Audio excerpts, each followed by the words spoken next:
To the Colts, or will it be Ryan Leaf? With the first pick of the draft, the Indianapolis Colts select quarterback, University of Tennessee, Peyton Manning.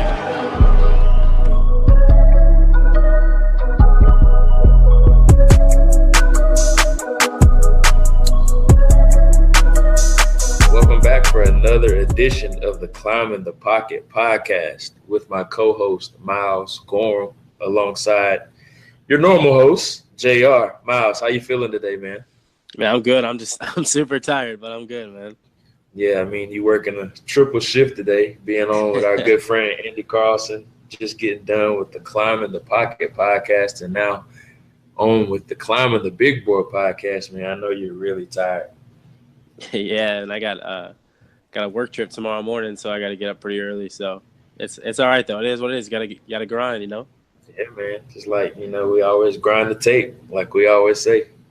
It'll all pay off in the end. But just going back to last week, man. We made some picks.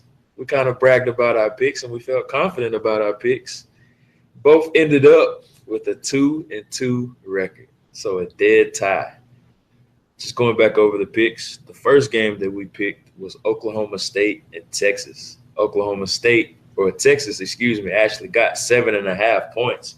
The final score ended up being 13-10. You went with Mason Rudolph, James Washington, and Oklahoma State. But I went with my guy Tom Herman in Texas. And I know they ended up on the losing end, but with the point spread, they actually ended up getting the W. So I'm gonna humble brag about that a little bit. It makes sense though. I got you. It makes sense. Yeah, and then the next game we picked, which ended up totally the wrong way, or not how we expected it, was Notre Dame and USC. Yeah.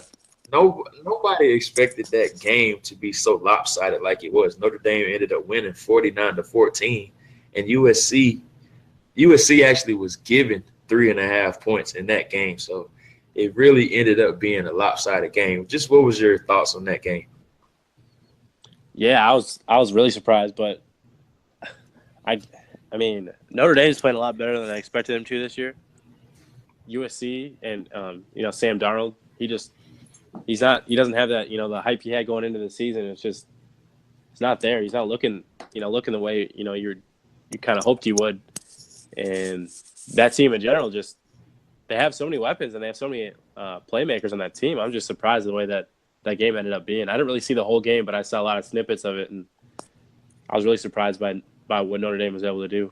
Yeah, and it was just really shocking. You thought USC would perform a lot better than what they did, but maybe Notre Dame is a lot better than what a lot of people wanted to give them credit for. A lot of people gave Brian Kelly a lot of criticism coming into the season, just how he's mismanaged things to this point and not taking advantage of the talent that they've recruited the past few years. A lot of people felt like he's been wasting talent ever since they were in the national championship game a few years ago. So just seeing them coming out and dominate USC from start to finish like that was really surprising. But moving on, Alabama and Tennessee, we kind of knew how it was going to end up, but the point spread kind of made it a little tricky. Tennessee was given 35 points in the game. Everyone knew it was going to be a blowout, but we weren't sure if Alabama was going to cover that 35 point spread. It kind of was tricky. I was being worried about a 35-point spread. Right. Who would have ever guessed that? But, they ended up covering. Roll Tide, baby. They ended up winning 45-7. So they ended up covering the point spread there. We both ended up picking Alabama, which was the smart thing to do. Like we said, never bet against Nick Saban because he always seems to just dominate SEC competition. Unless they're playing Clemson, then moving on. Story. Right. That seems to be his kryptonite. But moving on, my nose, man, they just let me down. Just let me down, man. Just 28-28 game, final minute of the game. Really good game. It was. Lamar Jackson just pulled out his magic like he always seems to do at the end of tight games. They ended up winning, pulling it out against my nose, 31-28. The game was an even point spread. Of course, I went with my nose and they let me down. You put your faith in Lamar Jackson, which was the right thing to do. But I picked with my heart instead of my head, and it came to backfire. So it sucks, but hey, I'll get over it eventually. They're struggling right now, and hopefully they get better as the season goes along. But Yeah, we'll see. tough for them with losing DeAndre Francois. Yeah, that was a big loss for him. And anytime a team loses their starting quarterback in the first game of the year, it's very tough. But, 2-2 split this week. We got to break the tie.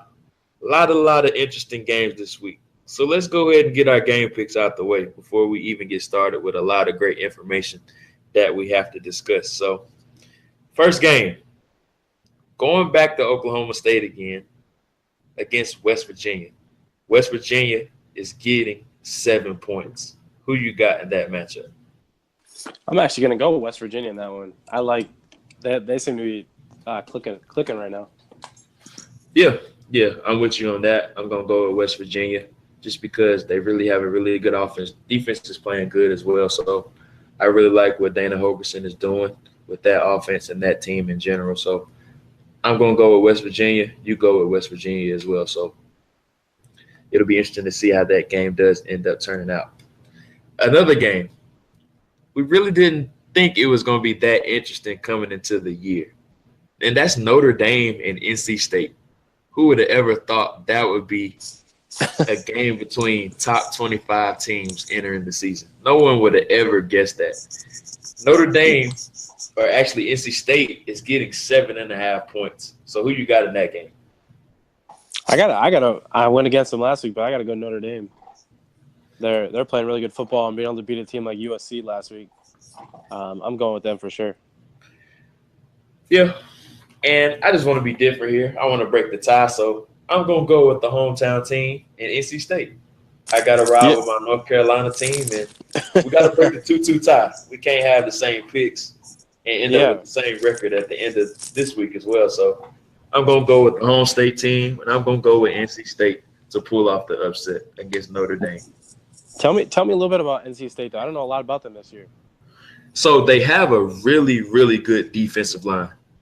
The biggest notable name that they have is Bradley Chubb, who is the defensive end for them, getting a lot of notoriety, and a guy that I compared to Vikings defensive end Everson Griffin. He's a very phenomenal player, and he's going to end up being the first-round draft pick. As long as he does what he's supposed to do during the draft process, his tape is really good. He's had really phenomenal games the past few weeks, especially against Louisville. He stood out really good in that game and against Florida State as well. Those probably were his two best games this year. They have a quarterback that's really starting to shoot up draft boards. His name is Ryan Finley, a taller kid, pocket passer. He's really been standing back there and delivering this year. Average arm, but he really knows where to go with the football. So he's really a name to watch out for as well as the draft process goes along. And I really like this NC State team, man. Their coach really has them playing really well right now. So I'm going to go with NC State in that matchup. All right, I can't wait for that one. Yeah, it's definitely going to be a good game. I definitely have that one circled as one to watch this weekend. The next game, we always have to have a tricky point spread game when we make our picks. So I thought this one really stood out to me, and it's UCLA and Washington. Washington is actually down 17 points. So UCLA is getting 17 points in this matchup against Washington. Who are you going to go with in that game? UCLA is getting 17 points? So yes. Just so I'm hearing that right, so they have UCLA slated to win by 17? So they're giving UCLA 17 points. They're an underdog. Yeah, they're slating Washington to win. Yep. Man. Now that makes me want to go for the underdog. Yeah. But I mean, like I said last week, Dante Pettis is one of my draft crushes. I have a hard time seeing UCLA stop him, and that Washington high-powered offense. Oh man, but that spread though. If we're going with that spread, I have a hard time going against UCLA on that spread. It's tough. Yeah, it's tough. And oh man, I don't know. It's tough. You go ahead. I'm going to go with UCLA. I'm a big Josh Rosen fan, as you know. He's QB1 for me right now, and I think he's going to come through in the clutch in this game. And I trust him in this Pac-12 matchup, and I think he's going to come through and deliver in this game. So I'm going to go with UCLA, and I'm going to take those 17 points. All right. Now I got to go Washington then. Cool. I'm glad you're being different. Just so we got to break this tie, man. 2-2 Yeah. after the first week of our picks. I'm glad that we're breaking the tie.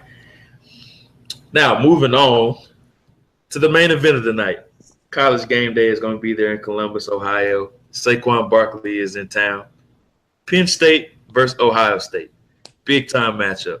Top 10 teams. A lot of great players on both sides of the ball. Penn State is getting 6 points in their matchup against Ohio State. Who do you think is going to win that matchup? I'm going Penn State 100%. I have a hard time rooting against them right now. I think they're good overall.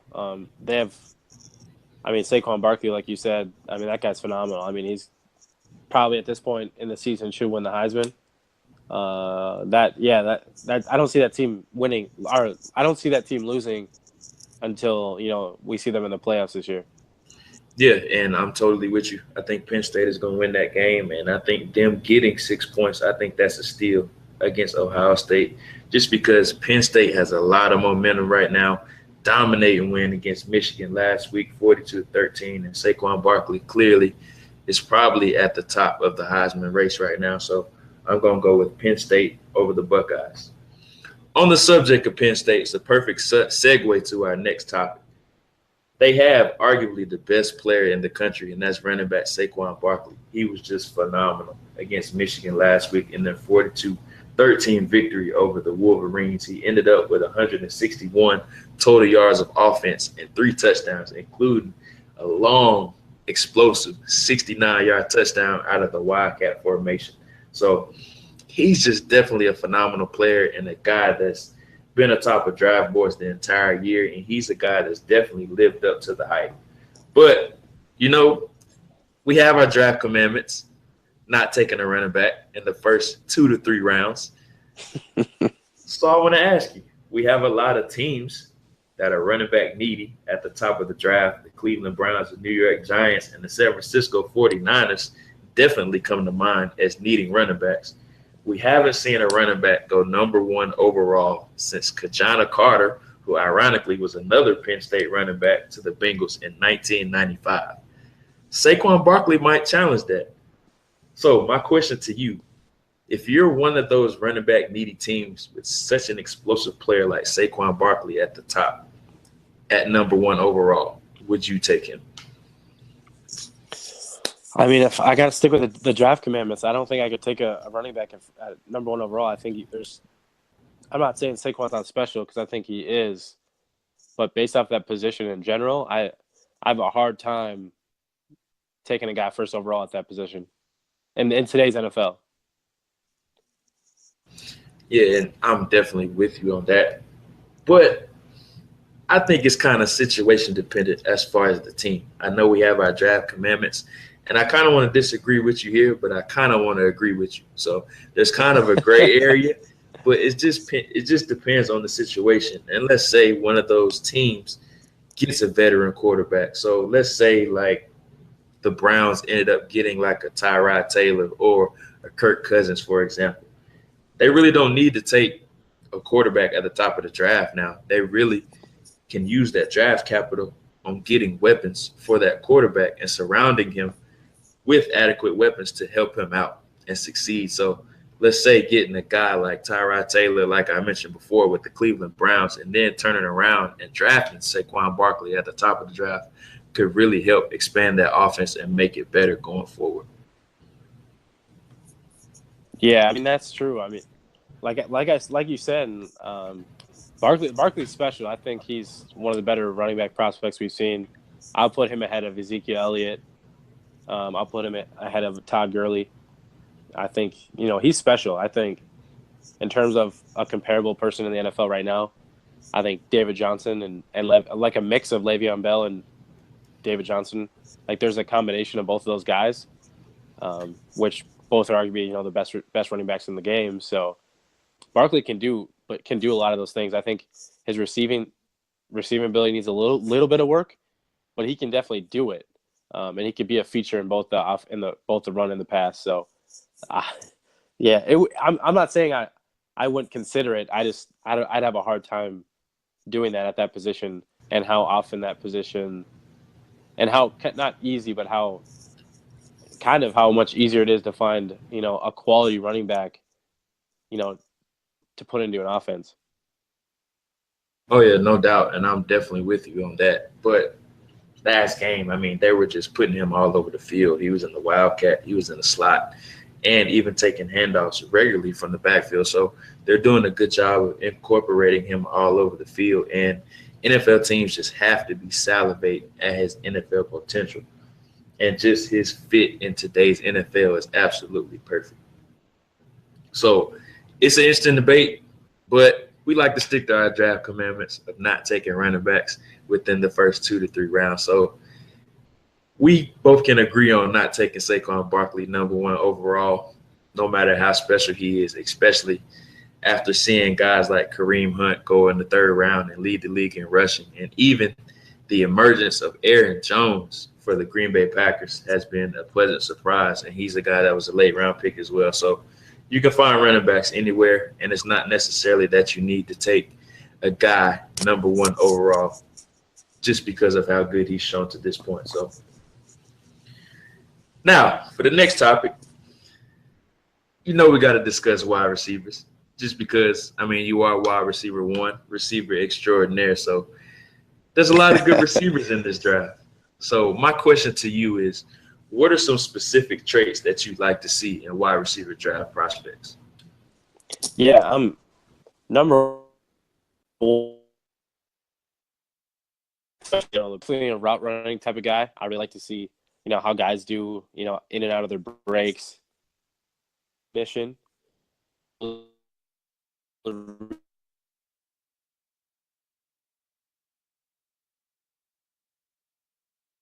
I think we might have lost you right there, Miles, but he was just saying that some of the things that he likes to see is route recognition and just having savvy running routes. That's one of the biggest things that he looks for in receivers. And it's just some of the traits that I like to see in wide receivers is, are they aware of their surroundings? And what I mean by that is, can they read coverages while they're on the run? And that's one of the big things that receivers have to do in the NFL. They're not necessarily just attacking the technique of that certain defender that they're going against, but they have to read whether it's man or zone coverage and knowing the proper techniques and how to attack that person or that defense that's presented in front of them. Footwork is another great thing, whether that's releases off the line or the proper techniques that they're showing within their routes. So getting off the line of scrimmage is another thing that I think that is very vital that receivers have to show when they're running these routes and when they're trying to get off the line, whether they're getting jammed at the line or they're getting free releases off the line. So just releases, footwork, and the technique that they have to use. There we go. Miles is back. Wide receiver extraordinaire is back. I don't know what happened. Sorry about that. No problem. Had a brief absence. So just going back over exactly what you want to see in wide receiver draft prospects, Miles. Yeah. What are some of the things that you look for?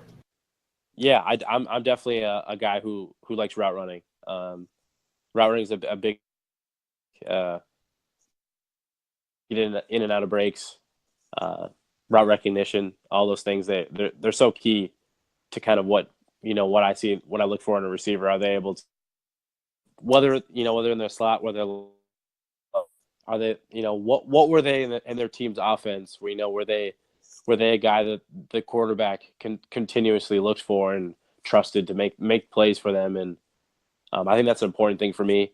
And then obviously, being able to get off the line is a big one. I know you've talked about that, JR. Releases, and you release off the line is so important, because those first few steps within the first 10 yards for a receiver in and out of breaks is so important. So it's not always about overall speed, but it's more about the quickness and the ability to get in and out of breaks is so important too. And then lastly for me, it's hands. How are they catching the ball? And I don't always view sometimes people get labeled as body catchers. Like, better, they know how to use their body to make catches more than they are, to me, than they are body catchers in itself. Like a guy like Antonio Brown is a perfect example of that, where I think he just uses his body really well to catch the ball when he needs to, because he uses that to be able to shield off defenders and do stuff like that. But then there's guys like Terrence Williams who are strictly body catchers because they don't know how to use their hands, and they might not have the best concentration to use their hands to catch the ball. So they force themselves to use their body. So I kind of look for that, because you can usually tell if a guy's comfortable catching the ball and how they look catching the ball. You know, some guys, they just don't have that. They don't have the ability to really see the ball into their hands and feel confident in that. So I'm definitely keen on that. And you raise a lot of really good points. And another thing that I want to add on to that is just understanding the type of receiver that a prospect is. Every receiver is not going to be that speedster down the field or that big body possession guy. Every wide receiver has their own type or their own little niche that they have. So just understanding the type of receiver that they are and what they can bring to the table. And that's very important in this draft class, because I really don't think there's a dominant number one type of receiver in this class, or that guy that can be that dominant number one receiver in the NFL for a team's wide receiver core. I think there's a lot of guys that can be very high-end number 2 or number 3 receivers in the league. So, and the first guy I really want to discuss is the one guy who I do feel can be a number 1 wide receiver in the NFL, and that's Calvin Ridley from Alabama. So what are your initial thoughts on him?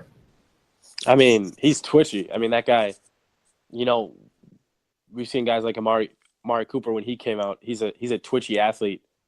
You know, he's so quick in and out of breaks. He's so quick. Just the quickness in general and the suddenness is it's phenomenal. I mean, Calvin Ridley might even be quicker than Amari Cooper, and that's saying something, because Amari Cooper coming out was, you know, it was hard not to like everything that guy did as a prospect, but I think Calvin Ridley might be a little quicker in and out of breaks than Amari Cooper was. So I really like Calvin Ridley a lot. Like you said, you view him as a number 1, as a potential wide receiver number 1 in the NFL, and I think that's definitely a possibility. He has those abilities, and he's a really hard guy to get to jam off the line of scrimmage. So I even think at the next level, you know, how sudden he is, if he's able to do that on a consistent basis, and, you know, get in and out of breaks and get, you know, off the line, he's gonna be really hard to defend at the next level.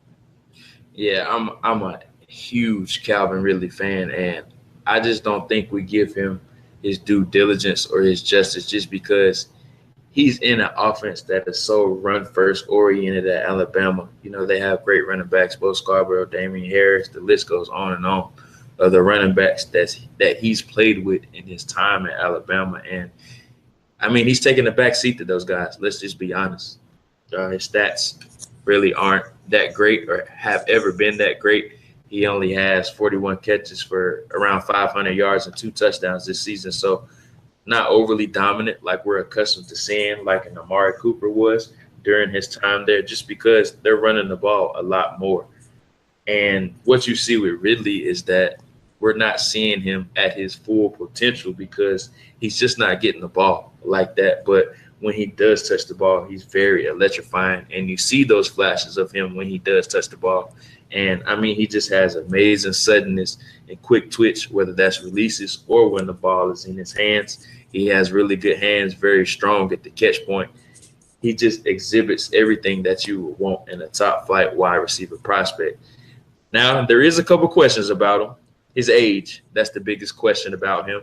He will be 24 years old as a rookie in the NFL, which is a huge question mark for a lot of teams. Age really isn't a big deal for me. I mean, let's say Ridley does play 10 years in the NFL. Yes, he will be 34 years old, but I think getting 10 years of production out of a first-round pick is really good, in my opinion. But some people may shy away just because he is an older prospect, but I don't think it would be that much of a big deal to evaluators. But it is, or it will be, somewhat alarming to a lot of evaluators and scouts, just because he will be a 24-year-old NFL rookie. Yeah, I agree. I think I do have a facing age like Garrett Bowles at 25, be a first-round pick. I mean, Brandon Whedon was, 30?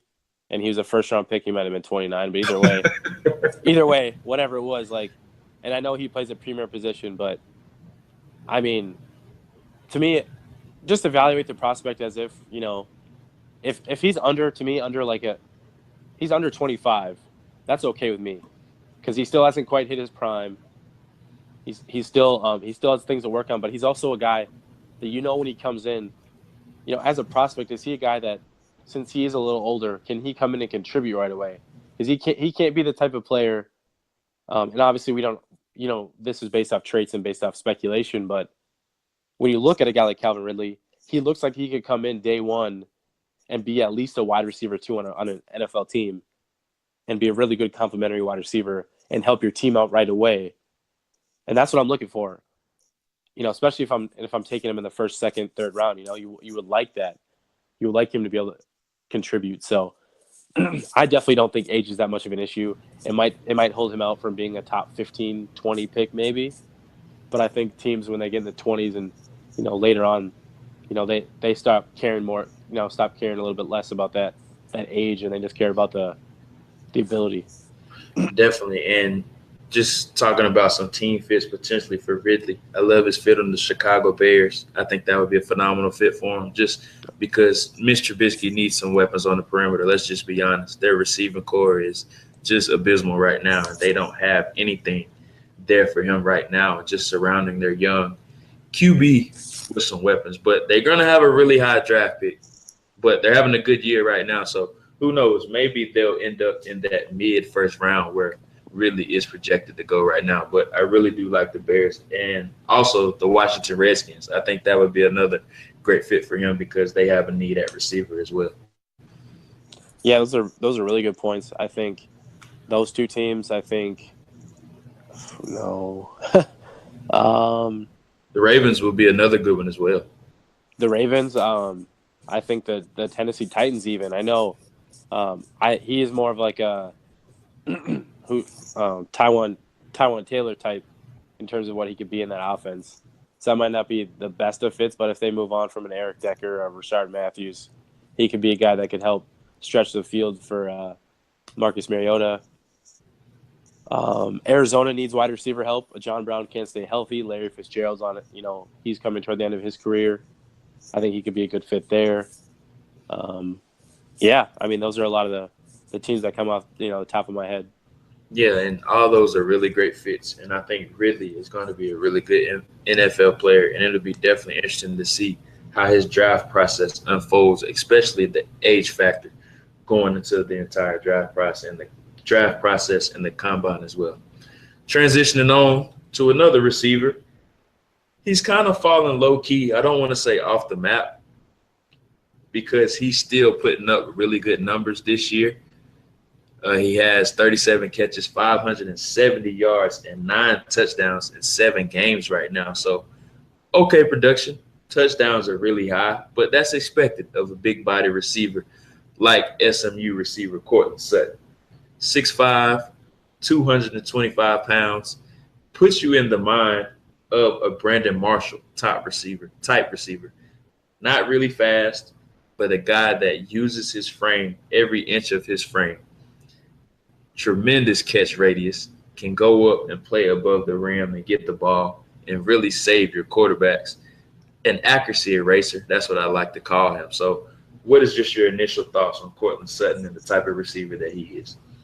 Yeah, Courtland Sutton's the receiver I kind of expect to be the first receiver taken off the board, at least at this stage, just because of the traits, just because of, what teams look for and, in top-tier wide receivers. Like you had said, there aren't a lot of wide receiver 1 players in this draft. I think a guy like Courtland Sutton could convince some teams that, he could be that. He could be your prototypical, big body wide receiver, that commands a lot of targets, commands a lot of attention. He could potentially be that. I'm really curious about that 40 time because I think that will make or break a lot of what he does. Because on film, he kind of looks like a 4-5, mid 4-5 guy, kind of like in that Mike Williams mold. in terms of speed and catch radius. But so I'm really curious to see how that goes in terms of his measurables, because obviously the height and catch radius is all there. It's just about seeing what, if he puts it all together on, during the testing. But overall, I like Courtland Sutton's film. I don't think he's the can't miss prospect that people were talking about, this time last year. I think he's, he has some issues, got some drop concentration stuff. In and out of his breaks, he's not quite that fluid all the time. What's really good for him in playing at school like SMU is he can kind of bully some of the players he goes against. And so I think that definitely helps him. But I think him going up against stiffer competition like in the NFL and going against corners that aren't just they're not going to be shy away from his size and be afraid of that. I think that could really hurt him a little bit. So being able to see if he's, how he does, catching the ball with, defenders draped all over him and stuff like that at the next level is a curious thought for me. Yeah, definitely. And, I'm a Courtland Sutton fan, but I do have my questions about him as well. I don't think he's really good at getting off the line of scrimmage with his releases. And, being that taller guy, he's a bigger target for those smaller DBs to get in his face and get into his body frame with their hands when they are pressing him up at the line of scrimmage. And he hasn't shown to consistently be able to get off those jams and beat man coverage. So that's one of my biggest questions about him. And it's going to be a big question for him entering the draft process as well. Just can he consistently beat man coverage and separate, as opposed to always having to box out those guys and make phenomenal catches at the catch point. Moving on. Who was that one wild card receiver that's maybe not getting a lot of love right now that you think should get a lot more notoriety that's really caught your eye to this point? Yeah, we talked about Penn State, and Saquon Barkley, but I think their receiver, Deshaun Hamilton, I like him a lot. He's a guy that's come on my radar recently. He's a senior, so I've seen him a little bit, and he had Chris Godwin last year, so he kind of got overshadowed by him a little bit. But I think when I read, I think he just became the all-time receiving leader in Penn State history. Or at least the receptions wise. I'm not. I'd have to fully look it up. But what I've watched from him though is he's able to move in and out, outside and inside of the from the slot to the outside. He's not overly big. I think he's like 6'1", 210, 215, but he's got wiggle. He makes contested catches. He runs really smooth, crisp routes. He could be one of those guys that, in that like the way we felt about Chris Godwin, how he's a really good technician. He tests pretty well, and his tape looks good. I think Deshaun Hamilton's going to surprise a lot of people, and he's going to test well. And I think he uses his hands really well. So he's the kind of guy for me that I think could sneak up into one of those day 2 type picks and be that sleeper receiver that people really aren't talking about because of all the other names we talked about earlier. So I really like him a lot. Yeah, and I mean, we talk about Saquon Barkley. We talk about Trace McSorley, who was the quarterback for Penn State as well. And he's a guy that's really kind of flown under the radar just because he's surrounded by so much talent, and he gets overshadowed a lot by those other guys that are making plays on the field with him as well. But I want to highlight a guy that I really like, and he's kind of had a breakout year this year, and that's Michael Gallup from Colorado State. Gallup still hasn't really gotten a lot of notoriety. Maybe it's because he's playing at Colorado State, a school that doesn't really get a lot of love on national TV. And, I mean, let's be honest, a lot of people don't pay attention when Colorado State is playing on TV, whether that's those late-night games or if they're playing at noon on a Saturday. Nobody really sits down and really watches Colorado State's games. He's sitting at 65 catches, just over 1,000 yards, and 5 touchdowns. So he's really had a nice season to this point, considering they've only played 7 games, and he's already put up that type of production, which is phenomenal in that small amount of games. But Michael Gallup is a guy that I really like. Very quick twitch, strong at the catch point, line of scrimmage, and he has phenomenal hands. He's one of those guys that I like to call that is sneaky good. He's not a guy that has overly dominant traits, but he's a guy that can just get the job done. He understands the nuances and how to get open. So Michael Gallup is a guy that you should definitely keep an eye on. That can be a riser as we get closer to the draft. Moving on, I want to do Twitter follower Q&A. Once again, thank you guys for sending in your questions. They're greatly appreciated. Once again, if we don't get to your question this week, we will do our best to get to your question next week. So the first question, Miles, is from @Carmen A. Jude. Her name is Madame CJ. She says, what round is Notre Dame receiver Equanimeous St. Brown projected, and what do you like or dislike about him?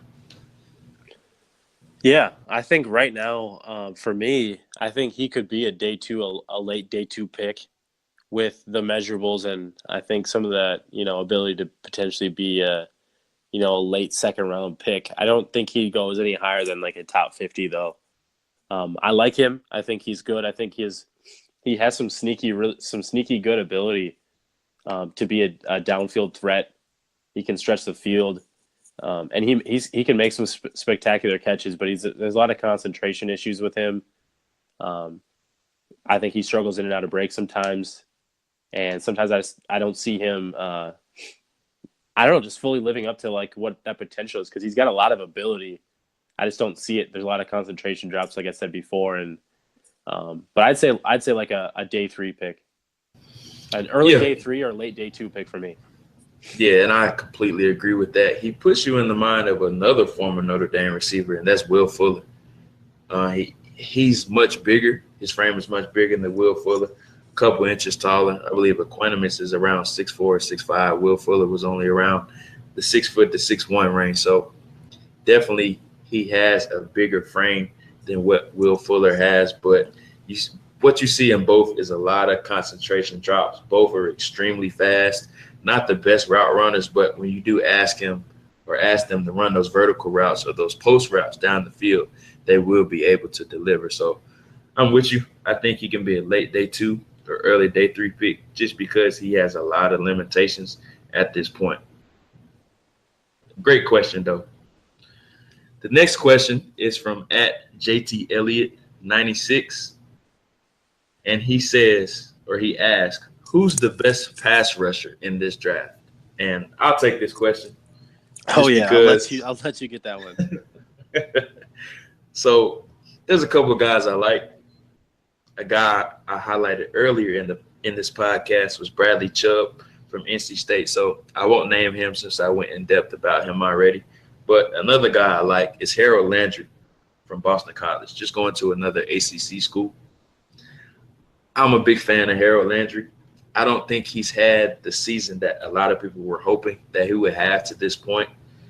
He's more of a pass rush specialist as opposed to being really good against the run. That's not saying he's bad against the run, because he is consistently decent against the run, but he leaves a lot to be desired in run defense. But he makes his money as a pass rush specialist. He's just very, very twitchy coming off the edge, has phenomenal hips, good bend. So he puts you in the mind of Vic Beasley. And we all know Vic Beasley ended up going top 10 in the draft. I don't know if Harold Landry will go that high. I think he'll end up being a top 15 to top 20 pick, just because we all know pass rushers are a premium in the draft, and they're very, very prized possessions coming into the draft. So Harold Landry is a pass rusher that I really like. And another guy that I want to highlight is Arden Key from LSU. Had a phenomenal game last week, ended up with 2 sacks. He's starting to look like himself, and the biggest issue with Arden Key coming into the year was, did he love the game? And we saw him take a leave of absence from the team, and he just said that he needs some time away, and nobody knows what those issues were or what he was going through. He also added about 30 pounds, so it's just a lot of issues that were going on with Arden Key, but he's been really good the past few weeks, and he's starting to look like that top 5 to top 10 guy that a lot of experts were saying he has the potential to be coming into this year. So it's really good to see him have that success. Moving on to the next question. It's from Richard Sickles at Rich Sickles. He asks, what positions would you say are the deepest and which positions would you say are the weakest in this draft? So I'll let you say, or I'll let you take, which positions do you think are the deepest or which positions do you like the most so far from what you've seen, Miles? Yeah, I think it's a kind of a newer trend the last couple of years, but I think running back's super deep. There's a lot of guys I think can play, and you can get them at, you'll be able to get them at a really good value. So I'd say running back is really deep, and I'd say probably I used to think offensive tackle, but that doesn't seem to be the case.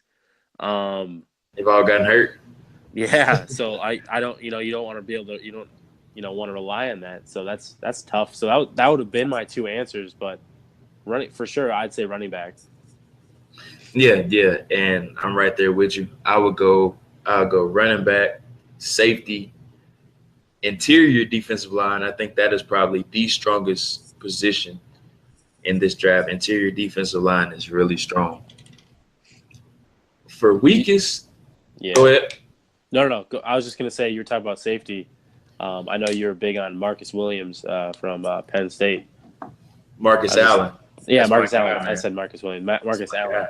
Yeah. That's my guy right there, man. I'm a big Marcus Allen fan. Of course, Derwin James and Minkah Fitzpatrick.